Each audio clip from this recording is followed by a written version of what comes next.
কোনো কম্পিটিটিভ এক্সামে যদি আমাদেরকে কোশ্চেন সলভ করতে হয় হাইপার কনজুগেশন এফেক্ট ইউজ করে, তখন আমরা কি করে সেই কোশ্চেনগুলো জাস্ট দেখেই বুঝতে পারবো বা জাজ করতে পারবো কোশ্চেনগুলো খুব ইজিলি কিভাবে আমরা সলভ করতে পারবো। সেটা যদি এখন আমাদেরকে দেখতে হয় তাহলে কি করতে হবে, সেটা হচ্ছে সাপোজ আমরা দুটো এক্সাম্পল নিচ্ছি, দুটো এক্সাম্পল এখানে জাস্ট দেখব।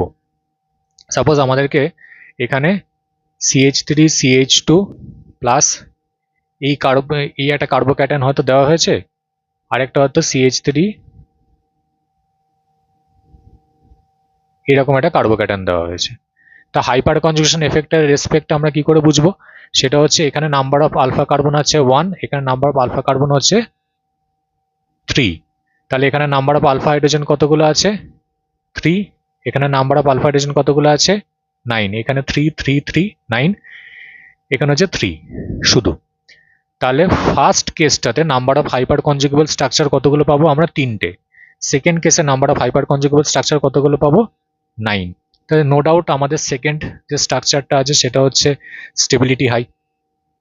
পরের এক্সাম্পলটা যদি এখন আমরা দেখি, সেটা হচ্ছে আমরা একটা অ্যালকিনের এক্সাম্পল দেব।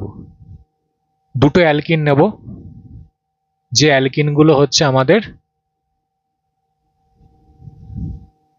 একটা রেসপেক্টে আরেকটা হচ্ছে isomer, CH3 CH double bond CH single bond CH3। এই দুটো স্ট্রাকচারের মধ্যে এই কার্বনটা এখানে আলফা কার্বন আর এখানে আলফা কার্বন হচ্ছে এই দুটো, ঠিক আছে। ডবল বন্ডেড কার্বন অ্যাটমের রেসপেক্টে এই অ্যাডজেসেন্ট কার্বনটা হচ্ছে আলফা কার্বন, এখানে ডবল বন্ডেড কার্বন অ্যাটম দুটো রেসপেক্টে আলফা কার্বন হচ্ছে দুটো পাচ্ছি আমরা।